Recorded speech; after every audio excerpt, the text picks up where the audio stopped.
Hi, happy spring. So it's April, and April is such a beautiful month of hope and rebirth, a season of rebirth. It's about tenderness and toughness. And what I mean by that is think about, well, actually, I was just on a walk this morning and there was a crocus that was coming out of really hard earth, just emerging from rocks and gravel. And it came out and it was just the grit and the toughness that it took to be able to survive the winter and then emerge out into the sunshine looking beautiful and yet so fragile at the same time. So I think of that for April. Like, what are the ways in which we can really celebrate the endurance, the grit, the resiliency that it took to get right here, especially this year, to get right here in this moment of hope and sunshine, right? And then where are we tender? Where do we need to just honor the fact that we're a little fragile and that we might need a little tenderness? A lot of people suffer from seasonal affect disorder, and that's basically just not getting enough sun, so it's influencing our energy levels and our mood, and we feel it. And then of course our eating and all of our other habits around it. Doesn't matter if you've been diagnosed or not. Your job is to know yourself and to know your seasons and your energy cycles. And I know it about me that this time I feel hopeful and fierce, but also pretty fragile as I'm emerging out of the winter. So I want you to look for the ways in which you can celebrate the toughness and the resiliency, and then protect and honor the fragility of this time as we move into the season. So we want to leverage it. We want to leverage this time. It is a perfect time to dust ourselves off and really begin again, to choose again. One of the favorite things that I love to do during this season is a cleanse. And what I mean by a cleanse, of course, I'm talking about food. I'm talking about eating really cleanly, right? We're coming from the dark days of winter and we're emerging out. So we need color. We're craving color. So let's get color in what we eat. Let's make sure that we're eating as close to nature as possible. We want to rebuild our stores from the winter, right? We kind of hibernated in the winter and now it's about fresh and growth and life. So let's look for that. Let's look for as much color, eat as close to nature as possible. But we can also cleanse and do, as we've talked previously, a media cleanse. We can shut out some of the toxic content that's been really burying us in these dark days of winter. So let's raise the standards for what we're eating, what we're watching, what we're consuming.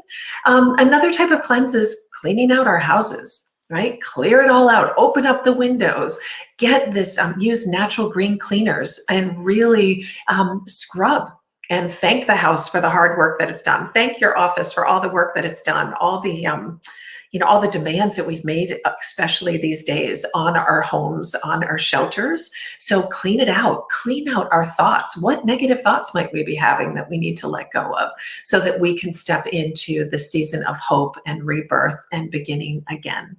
So look for the ways in which you can cleanse. Maybe you can cleanse out of your calendar. Maybe there are things that you've carried over. I don't know, the good girl and good boy stuff that needs to go. Because I've discovered it's really hard to be a good girl or a good boy and be good to ourselves. They're at odds because the good girl, good boy version is so outwardly directed. We're looking outside ourselves for approval. We're looking outside of ourselves for validation. But when we're good to ourselves, we actually do that within. We know I'm enough. I've done enough. I am enough. And we celebrate that. We really get to feel grounded in this season of gardening, right? So refer back, get back into your own body, get back into your own mind, and inhabit the season, inhabit your body through healthy foods, as we've talked about, that really clean, natural, anything that we can get natural, as close to nature as possible. And again, color is going to refresh. But think of it as also kind of building the nest, looking at our homes and building that nest. Think of the birds buzzing all over the place, right? And the strings hanging from their beaks and twigs and all of that. Just hope and feathering our nest, so to speak. So we've talked about the cleanse piece. And by the way, when we're cleansing, it's about what we're adding in. It's not always about what we don't take in. So keep that in mind. I always use every change of season as an opportunity to do a cleanse. And I'm going to do air quotes for a minute, cleanse, because there are so many different definitions and explanations and rationales for a cleanse. But again, it's just as important about what you're taking in, meaning more leafy greens, more color, as we've talked about, but also what you're excluding. The alcohol, the gluten, the sugar, the processed foods, anything like that, that's a cleanse. And then you know what happens? We feel fabulous. We feel restored. We feel vibrant. Why?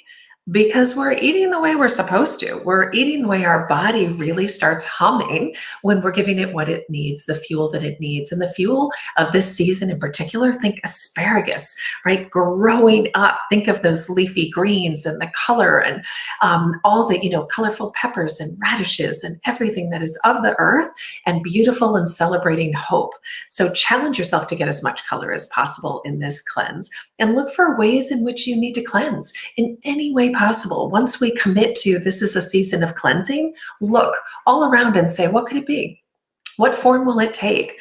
And do it with gentleness and curiosity. Remember the toughness, the discipline, the resiliency and the grit, but then bring in that tenderness. And that is a beautiful way to have that, the dance of the season. So the other way, sometimes when we're stuck, we need to dust off our goals and get this fresh perspective. We need to choose a focus. I love to have kind of themes. So one thing we could do is say, okay, the month of April is about what?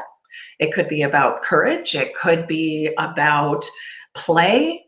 It could be about curiosity. Like pick a word that just, or a theme, more importantly, pick a theme and then challenge yourself every day. Keep it in your journal. Hey, how did I bring play into today? How did I bring frivolity or what would be another, anything, joy, like something that feels hope. How did I bring hope?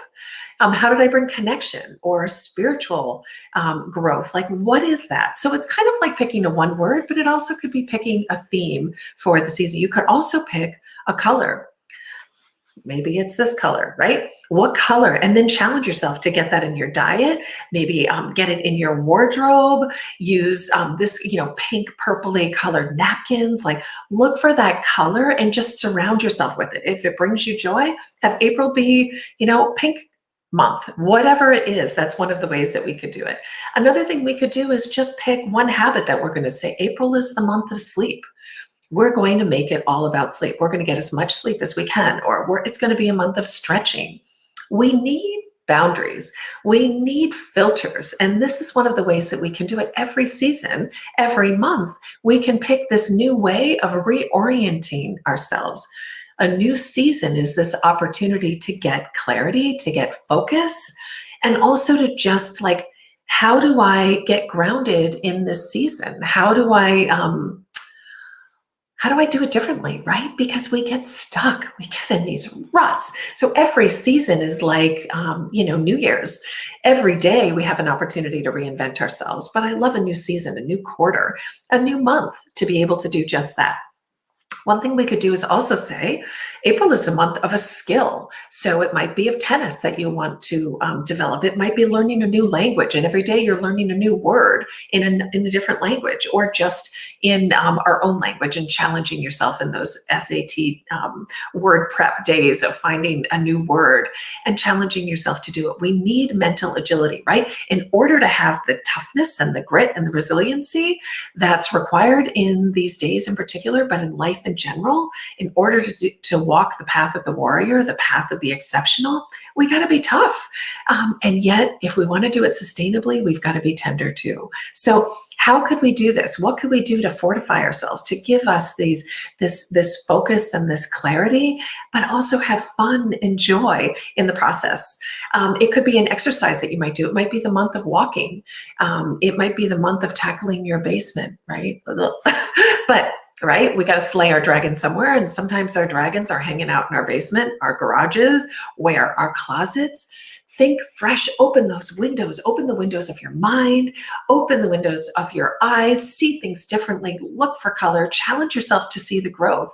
That if this is the month of going for a walk, or you're committing to go for a stroll every day, look for where those crocus are crocus. I don't know what the plural is. Anyway, somebody can correct me there maybe, but the plural of crocus, or looking, I just saw some turtles sitting on a log, just there's so much hope and so much play and so much color and so much just possibility. So how could we adopt the elements of this season and bring it into our own lives? How can we make our lives more colorful? Well, it always starts with what we eat. Always back to that, and what we think. Are our thoughts colorful? What are we feeding ourselves at all levels? And also, how are we filling and feeding our calendars, right? How are we spending our time? Well, when we have the focus of color and joy and play and hope, it's going to be a really good, different month. Every month, I want it to feel different. Every month, I want you to be able to reflect and strategize, to reflect on, hey, this was a celebratory month. In what way? What makes it unique? It's kind of like when we eat seasonally, right? We all know that's important to do, eat according to the season. Well, let's live according to the season too. So what would that look like? Again, knowing, what is this about? This is about emerging from the darkness. So how can we step into the light this month? If every month feels the same, well, that's a recipe for, I don't know, sadness, depression, isolation, anxiety, like that. We know what repetitive, this drone on. Here's the thing. I want you to be consistent on your habits. Those I don't want to shake. I want to keep those good habits in place, but we can build on them and bring new elements to it. And like these ways that I've shared with you, just bring a new little flavor to it, like adding a spice to a dish. Challenge yourself to embrace and adopt this season and have fun doing it, so that every month is a new expression of who you are. Every month you have a clear indication of your growth, just like that plant emerging out. You can look around and be like, hey, look, here I am, right? Here I am, world. And most importantly, make sure that you check in and that you feel visible in your own life to yourself. Make sure that you are seen by you in your own life. And then will you have known that you have really shown up in the way that only you can. So happy spring, happy April, and let us know, what are you going to do to make this month feel different? How are you going to do that? Reach out to me, leave a comment, let me know the ways in which you're going to make this uniquely April, uniquely yours. Thanks.